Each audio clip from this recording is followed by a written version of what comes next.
Bom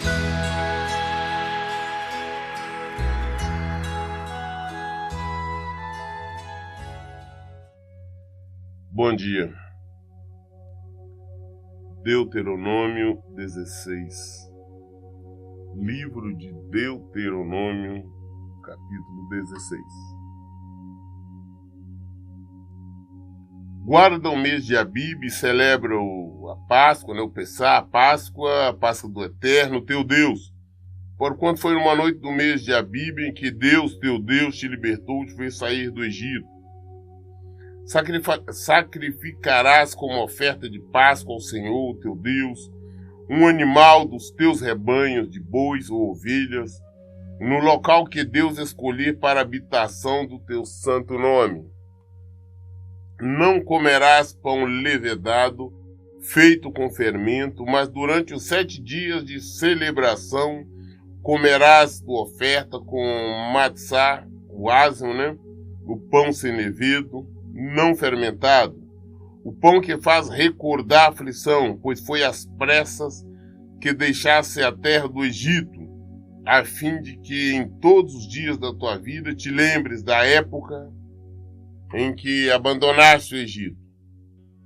Durante 7 dias não permitirá que seja encontrado fermento em todo o teu território, e da carne que tiveres sacrificado, na tarde do primeiro dia, nada deverá sobrar para a manhã seguinte.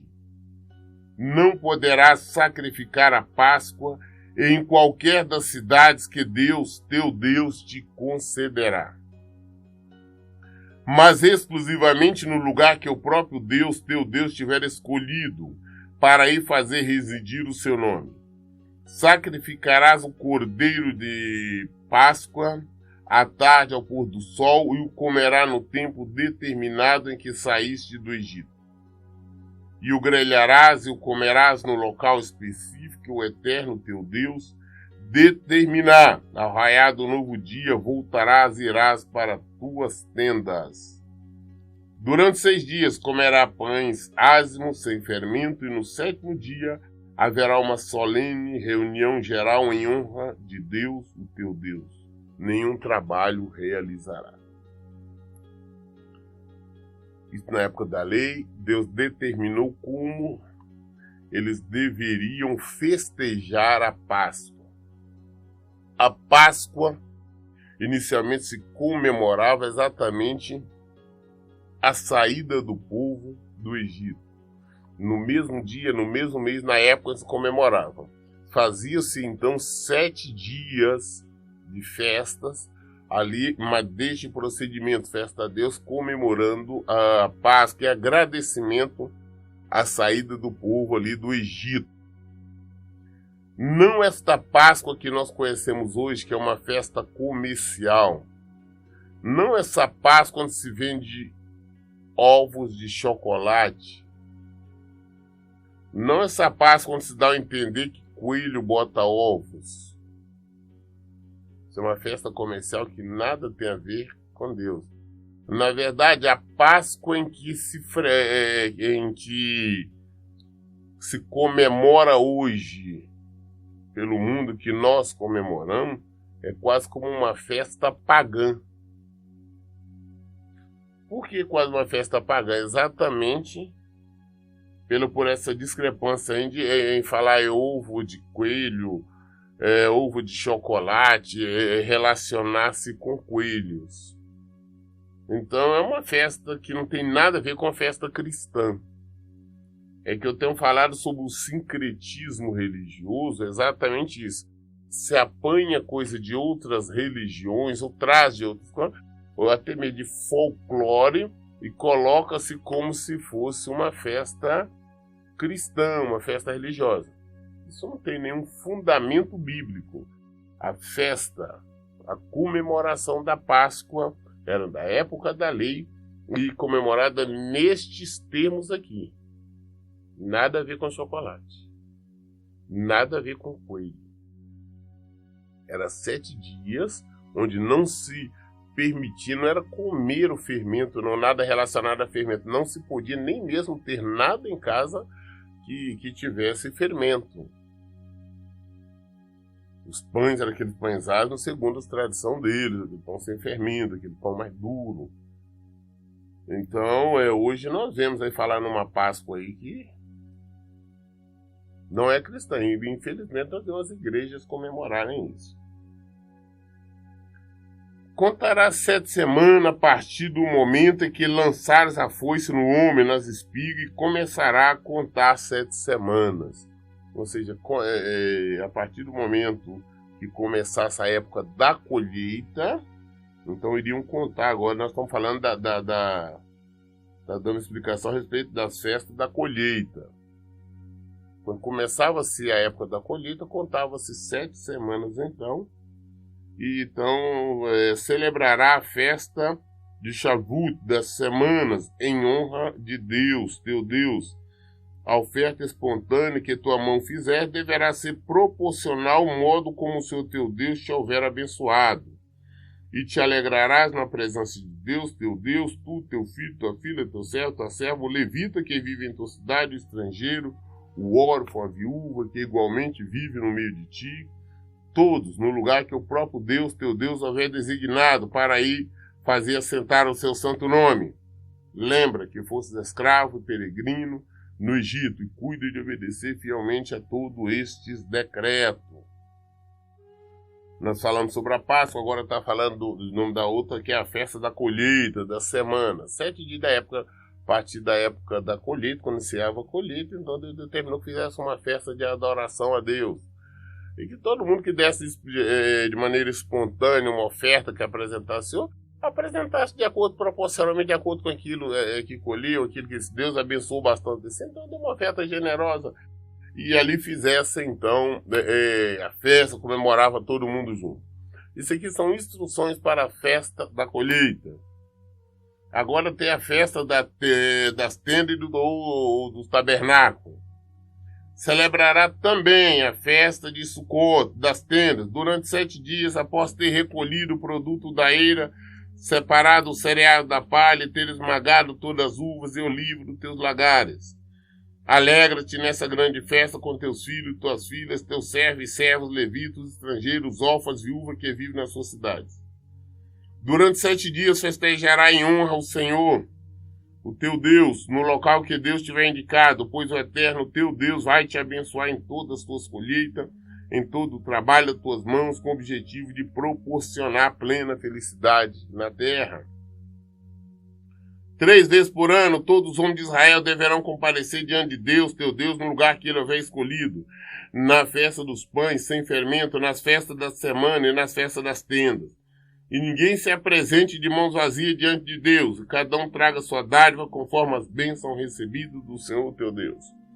Então estas 3 festas no ano era a festa obrigatória, que era a Páscoa, a festa das tendas do tabernáculo e a festa da colheita da semana. E Deus ainda determina que quando fosse comparecer nessas festas, não aparecesse de mão vazia, não, levasse alguma coisa. Todas as vezes, 3 vezes ao ano, essas festas eram obrigatórias, as pessoas tinham que comparecer diante do Senhor, e quando comparecesse, levasse alguma coisa. Agora vamos, como nós dizemos, Deuteronômio quer dizer repetição das leis. Agora vamos falar sobre as obrigações dos juízes. Estabelecerá juízes policiais e escribas em cada uma das cidades em que Deus, teu Deus, vai dar para as tuas tribos. Eles julgarão o povo com justiça e equidade. Não perverterá o direito, não fará acepção de pessoas, nem aceitará suborno, pois a corrupção cega os olhos dos sábios, juízes, e prejudica a causa do justo. Busca única e exclusivamente o justo direito, a fim de que vivas e herde plenamente a terra que o Senhor teu Deus te concede. Claro, quando vocês assim que assumirem também, além das festas, tem que ir diante do Senhor, coloque também, levante juízes, levante policiais, autoridade, pessoas para administrar, para manter a ordem no meio do povo. E que essas autoridades, esses povos, esses juízes, policiais, governadores, esses administradores, né, juízes, tem que ser pessoas honestas, corretas, não corruptas. e jamais submeter corrupção, tentar defender mais um lado de um do que o outro, mas em todo tempo agir com a justiça, com a justiça de Deus. Mais uma vez, a advertência contra a idolatria.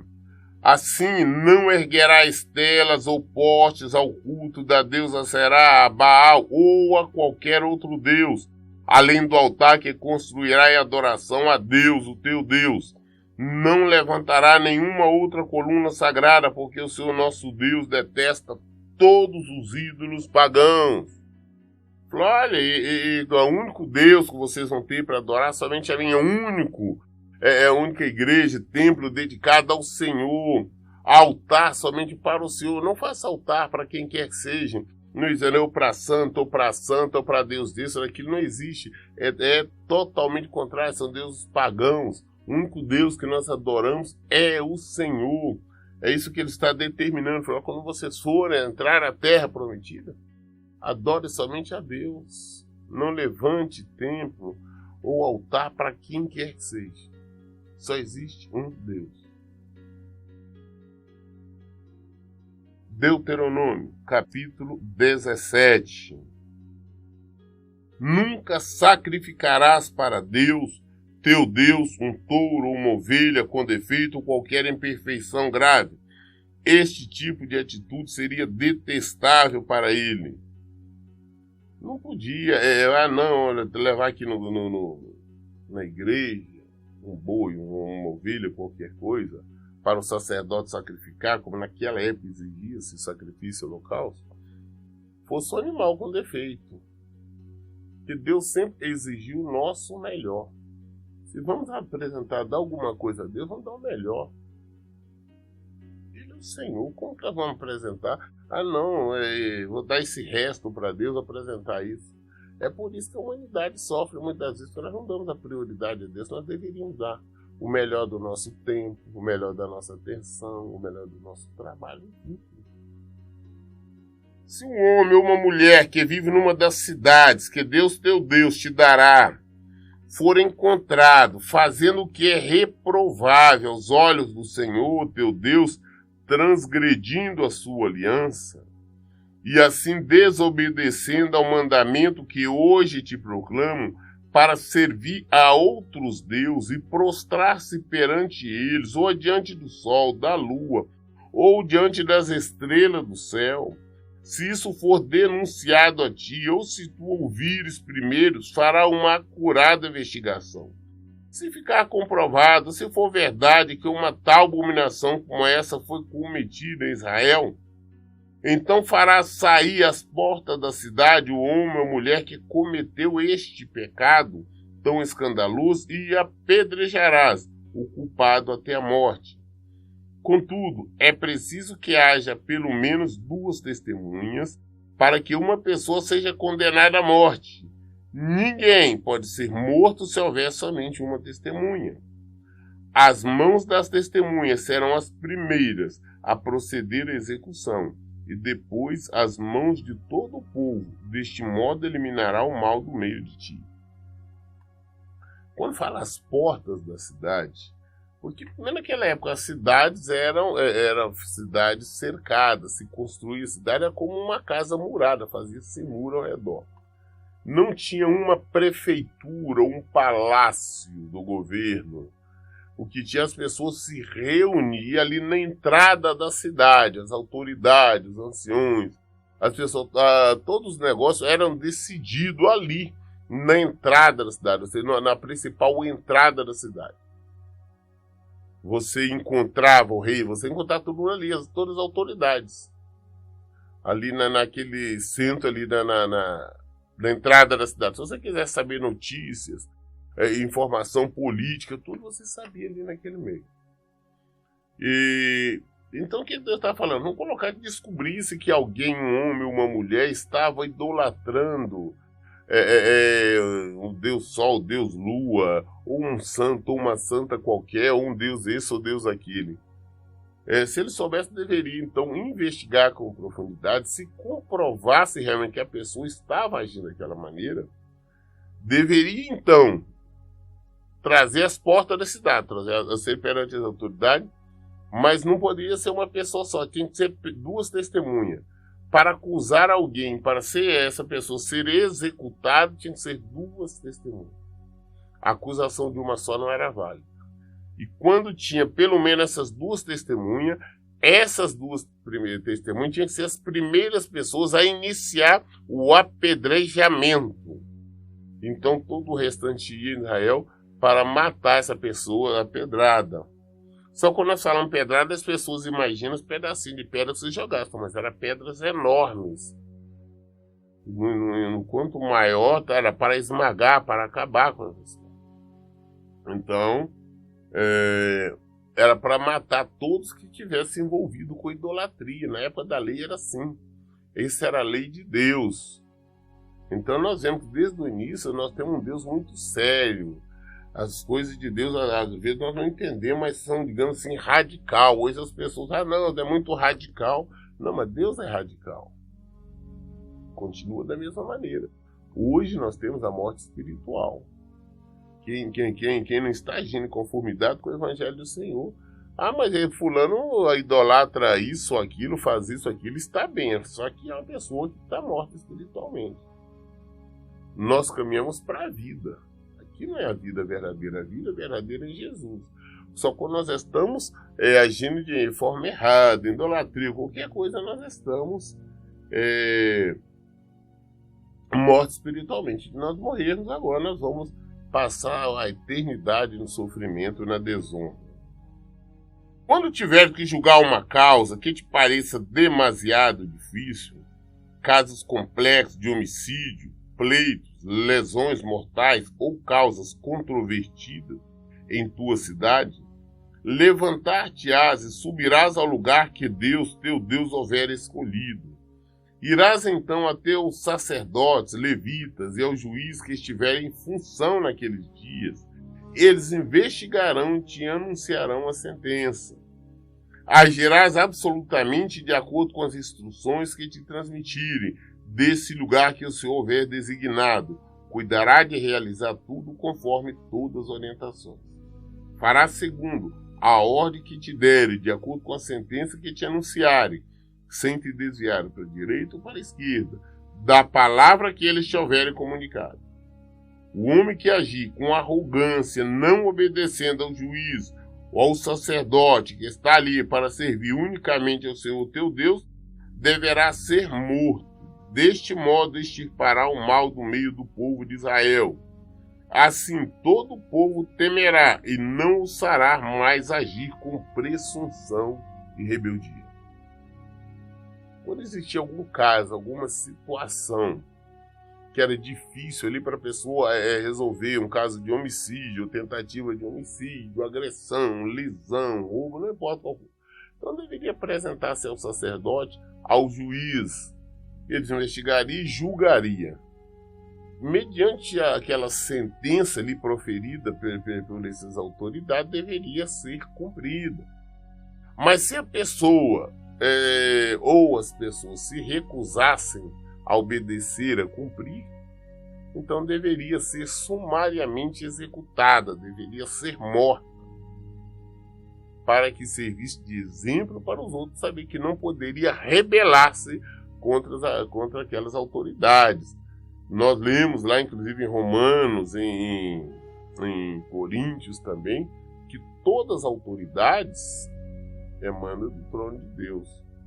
Eu tenho falado muito sobre isso, principalmente agora que nós estamos vivendo uma situação muito difícil, uma tensão muito grande agora na política brasileira, onde se descobre as corrupções, os roubos, o envolvimento de pessoas. Mas não cabe a nós julgarmos, mesmo porque se nós não estamos exercendo a função pública de juiz, desembargador, qualquer coisa, não cabe a nós julgarmos. Cabe a eles julgarem. Nós devemos orar pelo nosso país. Nós devemos orar para que venha paz ao nosso país. Porque não existe absolutamente nada que aconteça no mundo que é sem vontade ou permissão de Deus. Se nós temos políticos corruptos, A culpa é nossa. E nós não podemos julgá-los. As decisões deles... Ah, pastor, tem um juiz, um desembargador, um ministro do Supremo, que é desonesto, as decisões dele não interessam. Eles prestam conta a Deus, nós temos que obedecer. Todas as autoridades emanam do trono de Deus. Depois vocês leem em Romanos, está em Romanos 13. Quando tiveres entrado na terra que o Senhor teu Deus te concede, tomado posse dela, e nela habitares, e pedires, quero estabelecer sobre mim um rei como todas as nações que me rodeiam. Deverás estabelecer sobre ti um rei que tenha sido escolhido pelo Senhor, teu Deus, e um dos teus irmãos que escolherá para governar sobre ti. Não poderás nomear um estrangeiro que não venha dentro dos teus próprios irmãos israelitas. Ele, porém, não deverá multiplicar muitos cavalos para si, e nem se fará que o povo retorne ao Egito para aumentar sua cavalaria, pois o Senhor ordenou: jamais voltareis por este caminho. Para depois vocês estiverem na terra, vocês assumir a bênção, essa terra que nós estamos dando, assumir a terra de Canaã. Quando vocês estiverem lá, vocês vão querer rei. Ah, não querem porque é um rei para nos comandar. Esse rei que quando vocês quiserem, tem que ser um rei de sair do meio de vocês. E tem que ser um escolhido por Deus. Não pode ser estrangeiro nem nada. Ele tem que ser um dos hebreus. E escolhido por Deus. E este rei não pode multiplicar, ou seja, não pode ter muitos cavalos, não pode jamais voltar a fazer com que vocês voltem ao Egito. Isso é alguma das recomendações. E nós temos exemplo, o primeiro rei que nós vamos ver logo à frente foi Saul, foi Deus que escolheu.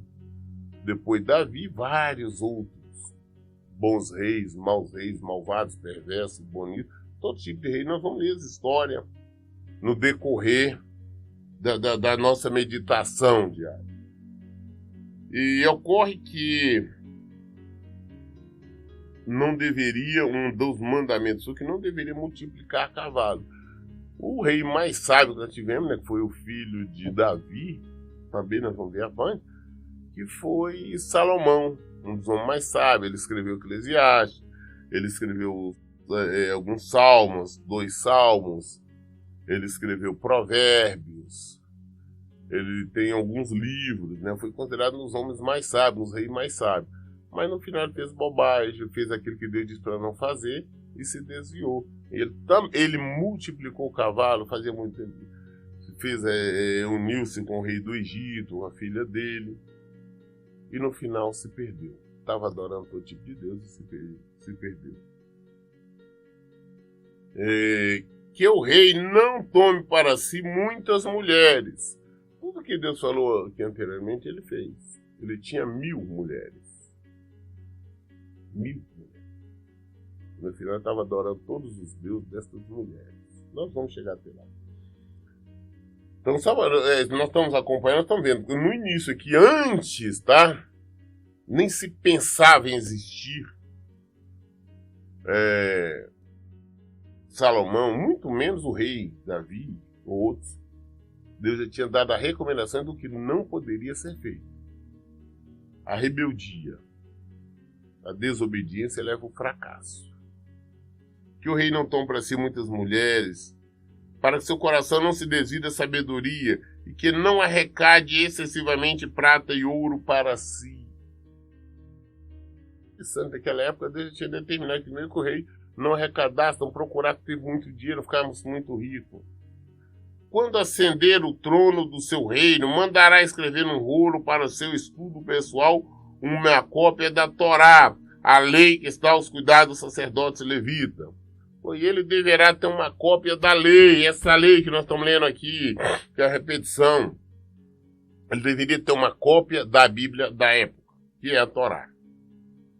Trará sempre essa cópia consigo e terá de lê-la todos os dias da sua vida, a fim de que aprenda a amar reverentemente a Deus e a cumprir fielmente toda a palavra da Torá, a lei, bem como os teus mandamentos. Desse modo, o rei não se levantará arrogantemente sobre seus irmãos, nem se desviará dos decretos da Torá, da lei, nem para a direita, nem para a esquerda. Assim prolongará o seu reinado e o governo de seus filhos e descendentes no meio de Israel. Mas o rei tinha, quando vocês exigirem esse rei, ele, entre outras coisas, ele vai ter que ter uma cópia, não uma Bíblia da época, a Torá. Vai ter que ter uma cópia da lei. Não somente isso, mas ler diariamente, para que ele aprenda a conhecer Deus, ele saiba mais ser quem é Deus, para não se desviar do caminho, dos propósitos de Deus, para não errar, para não se tornar um rei arrogante, para humilhar o povo. Então, nós vimos aqui os deveres que Deus passou para o povo, quando eles exigissem, então, rei, qual deveria ser o procedimento. Como eu estou dizendo, nós vamos daqui a pouco, né, acredito semana que vem, vamos estar na outra, uns 15 dias, vamos estar lendo sobre alguns reis, vamos ler sobre Saul, depois vamos chegar até Salomão, e nós vamos ver que o rei mais sábio, ele se desviou, ele desobedeceu, ele fez aquilo que Deus diz para não fazer. A desobediência leva ao fracasso. Por isso a palavra de Deus nos diz que o princípio da sabedoria é a obediência. Se nós queremos ser sábios, vamos obedecer a palavra de Deus. Se nós queremos ser sábios, vamos obedecer a Deus. Vamos ler, vamos meditar na Bíblia, na palavra de Deus, porque através dela nós seremos pessoas sábias, seremos bons maridos, bons filhos, bons esposos, bons patrões, bons empregados, bons companheiros, seremos bons, porque nós estaremos vivendo de acordo com os ensinamentos do Senhor. A palavra de Deus não é uma palavra atual. Então basta nós viver, basta nós praticar. Nós vemos aqui que Deus, bem anos, ele tinha orientado como o povo iria agir. Vocês olha bem que o povo não tinha nem assumido a terra, ainda não tinha cruzado o rio, eles não tinham ainda assumido a herança. Mas Deus falou, olha, eu assumo a herança, quais procedimentos, quais festas, como deverá comemorar as festas, como é a oferta, com as colheitas, como deve ser tudo, as autoridades que devem ser estabelecidas. Quando vocês quiserem rei, como deverá ser o rei, de onde ele sair, como proceder e tudo mais. Como não proceder, como não agir, tudo Deus tinha ensinado, tudo. Mas infelizmente, o povo desobedeceu. Veio castigo, veio prisão, veio morte, veio cativeiro. Vieram para eles e virá para nós. Quando nós desobedecemos, quando nós nos afastamos do Senhor, nós começamos a querer adorar a Deus do nosso jeito, não de acordo com como Ele determinou. Nós começamos a criar caminhos diferentes, nós começamos a idolatrar o que não deve. O Senhor disse para não idolatrarmos. Nós idolatramos, mas não, nós queremos ir a Deus, mas queremos ir por este caminho.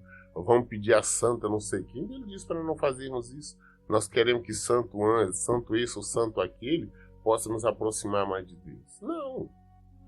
É a mesma coisa, nós sabemos que o caminho daqui para X cidade é este. Mas nós queríamos arrumar uma outra coisa, não, nós vamos pular, nós vamos acabar nos perdendo, vamos ficar bem mais longe, distante. Temos que fazer aquilo que o Senhor nos manda. Se nós queremos viver bem, viver em paz, queremos prosperar, principalmente espiritualmente, vamos obedecer. Amar a Deus é obedecer, é obediência. Hoje nós lemos o livro Deuteronômio até o capítulo 18, concluímos 17. Amanhã nós continuaremos a partir do 18. Querendo Deus, se for vontade do Senhor, nós estaremos dando continuidade a partir de Deuteronômio capítulo 18. Por isso, em todo tempo, eu digo, leiam e pratiquem a Bíblia. Que Deus abençoe e tenha um bom dia.